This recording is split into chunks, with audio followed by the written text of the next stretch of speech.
Hello, everyone. Welcome back to my channel. This is Raven Hecker from ravenhecker.com and Raven's Fireside Chat podcast. I have a podcast that it's a chat, literally chatting about almost any and everything. Raven's Fireside Chat podcast, you can find it on Anchor.fm, Spotify, Apple, and other podcast platforms. Just search Ravens Fireside Chat. Make it a favorite, follow it, subscribe to it there. And, we chatted up over there on that side. But welcome back to the YouTube channel. I don't know why I didn't think of this kind of stuff before, knowing I'm in business, but anywho, just too much going on, too much going on. But I'm back, and we're going to be discussing the 7 Hermetic principles in the Bible. I have compiled the what I can find that corresponds in the Bible to the 7 or closely correspond to the 7 Hermetic principles. The 7 Hermetic principles is something that is all around us. There's no way of escaping it. It affects your everyday life. And from outside influence to inside influence. And the reason also why I would like to utilize the Bible is to just show you how things are grafted from um, one civilization to the next, from one ideology to the next, that there is nothing new under the sun. It is how you put it in context, right? How do you put it in context?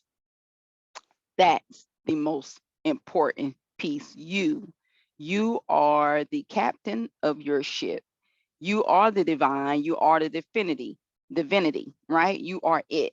As they like to say, you are the god or goddess, right?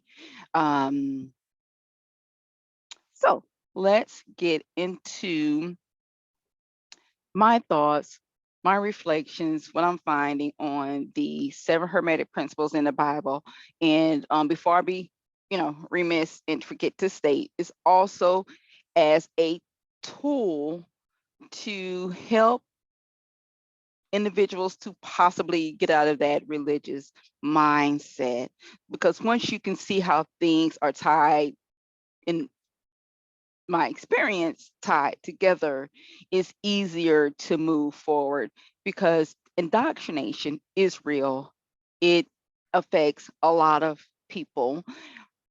And to start to think other than, I think the 7 Hermetic principles in relations to the Bible can help open up those doorways, those gateways, and just crack it up a little bit into helping you think differently, helping someone think differently. The first principle we're going to get started with today is mentalism. We're going to take a look at that in relation to the Bible, right? And let's understand the principle first. The mind is all, the universe is mental.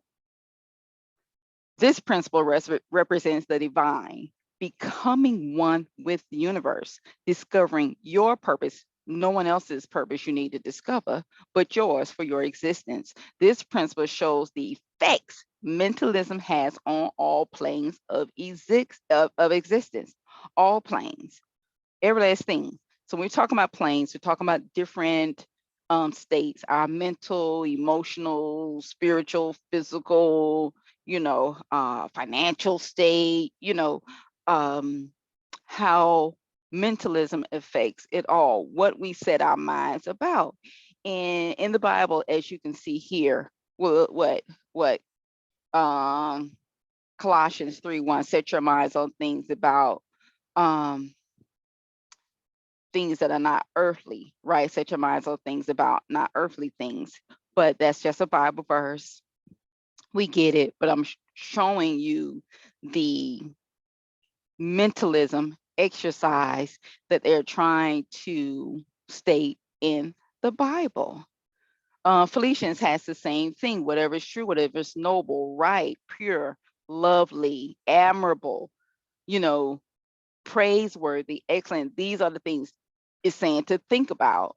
Because if you're having a positive thought outlook, especially in relation to what your place, your purpose of existence, you try to set things in motion to go in the way you would like for it to go. So that is my relations to mentalism that I was able to locate in the Bible. You can probably do better, have at it. But again, this is an exercise of open up the doorways to think differently. Once you can start thinking differently, the next step is pretty, it's easier. I'm not going to say it's easy. It's just easier to do, meaning start looking for things that is not so religious based. And if you are a student, a lot of things in the Bible has been grafted from previous civilizations beforehand. Everyone knows about the Sumerians and the Babylonians, okay? That's just as an example. We all know that these things was grafted.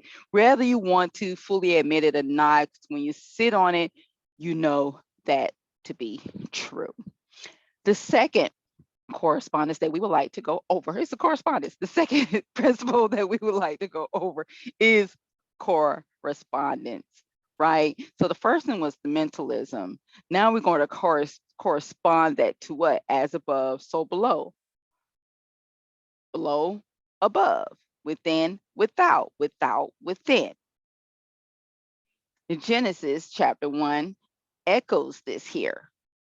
It reflects that. Matthew, the thy kingdom come, thy will be done on earth as it is in heaven, above, below, within, without. So this one, I see this, the correspondence. I wish I should have had an example. I should have put an example here, the man in the middle, and you see the spear spinning all around him, going everywhere around him, but it's the man in the middle. That's what I link to correspond. It's as above, so below. Baphomet is another example of correspondence, how the hands are.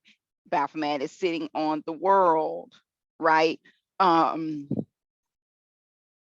So you see all the different correspondence. This is the same thing, that happens in everyday life. What you put out is what you get back, right? It's the same principle. This is why I'm saying that these 7 Hermetic principles relates to everything around us. No one is exempt from these principles.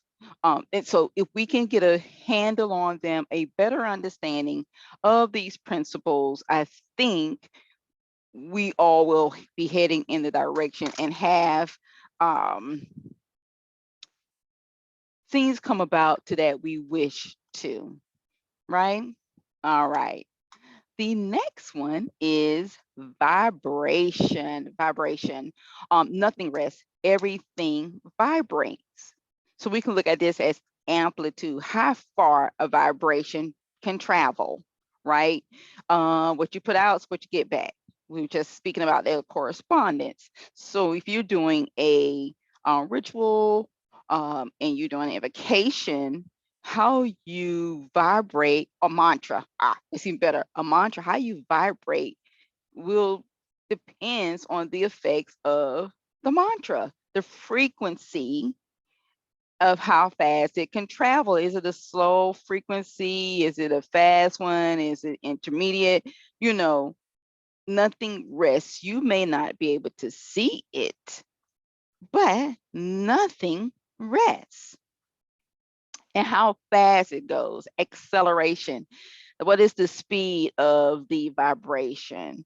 So again, we can see from mentalism to correspondence to vibration, we can see how with right thought or right intent, right? I'm not going to say thought, right intent towards something can state to or negate to how well the fruition of that come about. Okay, so Proverbs 3:8, your body will glow with health, your very bones will vibrate with life. So if you're feeling good about yourself and you are healthy, you are vibrating life. People can look at you and say, wow, they are really, reflecting healthy. There's people in our lives, we could like the same thing. If your vibration is very low, your frequency is low, you're not, your vibration is not going anywhere, it's damn near stagnant, then we can look at an individual and say they look sick. Okay, so these are the things that again, you can look at a thing. So look at it from your own understanding. So this here whole exercise for me was to look at something from my own understanding, and I decided to share it because I'm thinking other people probably have done the exact same thing or better. Doesn't matter to me. But it's good to look at something from your own understanding. Look at something and see how. So it's an exercise of knowledge. So you learn something, learn the 7 Hermetic principles, and then you go seeking to apply it as knowledge. This is my exercise of it. So the next one, let's go. Polarity. Everything is dual. Everything has poles. Everything has its pair of opposites, like and unlike. Opposites are identical in nature, they're just opposites, right? But different in degree.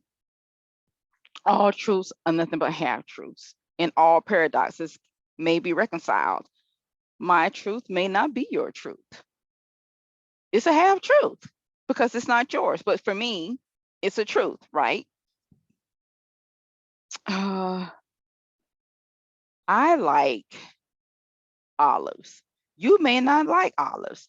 That's a like and a unlike, but it's the same thing because we're talking about an olive. It's the same olive. It just that it's my preference to like it and yours to dislike, and vice versa. You might like the color pink. I never did. Pink is that's just not my deal. But you may love it, right? They're just opposite poles. It's a polarity. It's the same thing, but you're just looking at it at opposite ends.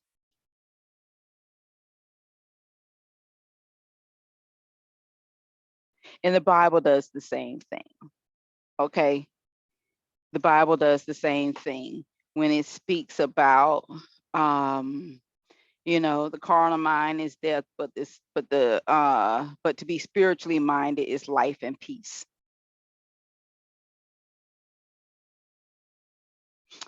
That's interesting within itself, but I'm not going to go there. But it's to show a polarity, right? And there's nothing truer said. Once you start becoming more normally when you see someone that is more spiritually minded, their life tends to be more at peace, okay, than someone who is carnally minded. Carnally minded for me is someone who's out there doing the most. Those should, people that's just doing too much, and they end up dead because all they doing is seeking things that's not really there to enrich them personally, but it's just to gain worldly riches, as they would say, right? As the Christian would say, worldly riches, just to gain something. Those are your drug dealers, yeah, your robbers, just people just like they're just doing the most. Because say 9 times out of 10 and end up in death, right? So that's how I look at it. I just break it down to the simplest denominator. This everything is just not that damn deep, right? Okay. You guys get the point.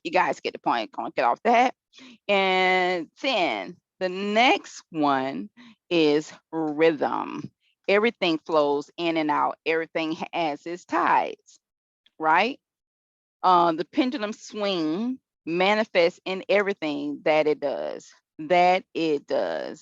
So in Ecclesiastics, there's a time for everything, right? Everything flows. Every and a season for every activity under the heavens, a time to be born, to die, to plant, to harvest, to kill, to heal. And let me just build on that one really quick. And that is you are destroying things about you. Destroying would have been a better word there. Destroying things about yourself that no longer serves you, and you're replacing it with something that does, right? A time to tear down and build, okay? To weep and laugh, to mourn and dance, right? Everything that is just a swinging of the pendulum. That's just going from one manifestation to another. That's just the rhythm. That's a rhythm, right? That's the rhythm of life. What do you call it? The circle of life? Anywho. But that's all that is rhythm, everything. So you can't have rhythm without having a vibration. The vibration brings the rhythm. Okay. Um, so these 7 hermetic principles really do flow into one another, and that helps us understand what the principles are all about and how to better apply them to our lives, right? Okay, and the 6, I think we're on at number 6, because it's 7. Principle is cause and effect. Everything has a cause, everything has an effect, right? If you go out there and throw a rock at somebody's window, the effect is that 9 times out of you might get shot, number one, or you're going to jail. So there's an effect, right? Everything happens according to law. Chance is but a name for law not recognized. That is meaning something happens, but we can't at that moment pinpoint why it happened, right? And we call it chance. But there's a causation to it. So that is principle number 6, cause and effect. Everything, like a flitting sparrow, like a flying swallow, so a curse without cause shall not alight. Right? Everything has to have its cause and effect. That's why when you hear people so-called doing, devious things, devious works, that didn't have a cause for it, the effect is it come back and light them. It'll light them, right? So that's what it means by everything has its cause and effect. The rhythm and the vibration of that, we don't know. I don't know how that happens or how soon it happens. It's just like you can be so, like doing your invocations or doing your mantras, and you are putting all your intent out there because it's important to set that right. You don't know the timing of when it's going to come back, but it's going to come back, right? But you're hoping that that pendulum swings back a little sooner rather than later. I know we all like that. We want whatever we're trying to manifest quickly, right? And here we go. The last one will be gender. So gender isn't everything. Everything has its masculine and feminine principles. Gender manifests on all planes. There is neither Jew nor Greek, slave nor free, male or female. You are all one in Jesus Christ, right? Jesus Christ, Christ Jesus, whatever the hell. Right? We're all the same. So that's to say, masculine and feminine isn't everything. Everything has gender. Everything manifests on all planes, right? We're not talking about the two X chromosomes, and we're not talking about the XY chromosomes, because that debate dies there. I don't want to hear about pronouns. That's a choice. That's a whole different topic. That's a whole different topic, because your chromosomes state who the heck you are. Your look, your chromosome state, I'm just gonna leave it like that, states who you manifest to be. Okay. But you may want a different experience of I don't know. I'm not a psychologist. That's just not my deal. So I'm just going to be quiet on that. But genders and everything. So I'm not really speaking about that. I'm speaking about the principles of gender, the principles of the masculine. What is perceived, the masculine is strong. Um, they go right out there. Those are the conquerors of the world, as they say. And then the feminine, as they say, is the weaker of the two, right? That's what they say. And I'm leaving a whole lot of other stuff out, because at this here point, I'm not even talking about anything about deities or anything of that nature, strictly about a principle. So they say feminine is the meek and mild, the sweet, the motherly, the nurturing, things of that. And the masculine is that warrior type energy. They go out there, they get it done. Those, men, right? So they're trying to say like that. Yeah, 300, right? This movie 300 popped in my mind. So they're talking about the principle of, but if we only have strictly all this testosterone, this masculine energy out there in the world, and it's all rah, rah, rah, and you don't have anything to bring it into harmony or into a vibration that or even a correspondence, right, into a rhythm. So things are just going to run amok. And it would be the same way if everything was just all motherly energy, right? All meek and mild energy. Things will still run amok. You have to have the polarity. You have to have the opposite ends. That's how, that's chaos to me. That's how everything comes about. Chaos is in the mind. Your mind is chaotic. You can put it in order, because that's what we do.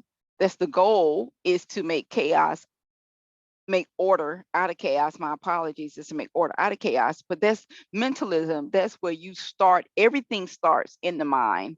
I think everything starts in the mind, and you're doing, and all of these, the correspondence, the rhythm, polarity, all of this plays into how everything appears or play out in the physical realm, right? But it literally starts in, out, but it can go out in, because we saw that in the first principle of mentalism. There is, in essence, no in or out. Yeah, there's essence, no in and out, but you guys get the point. I'm not going to ramble on about the 7 Hermetic principles in the Bible. These are just some things and some points that I found. You guys may find some as well that can possibly help you on your journey to self-mastery, aka life mastery, because we're sitting here trying to, we're here, right? There's a purpose for our existence, and we all are trying to find that purpose My purpose is different from yours. Yours is different from mine. That's why I never have been able to lend a certain type of energy to anything, right? I don't move that way. I don't actually care about anybody exterior, okay? Because you just don't know the interior, okay? Um, Thank you. Make sure you follow, like, and subscribe. Don't forget to hit the notification bell for my uploads of videos if I go live. So yeah, thank you all. I appreciate you. Have a wonderful rest of your day. Raven out.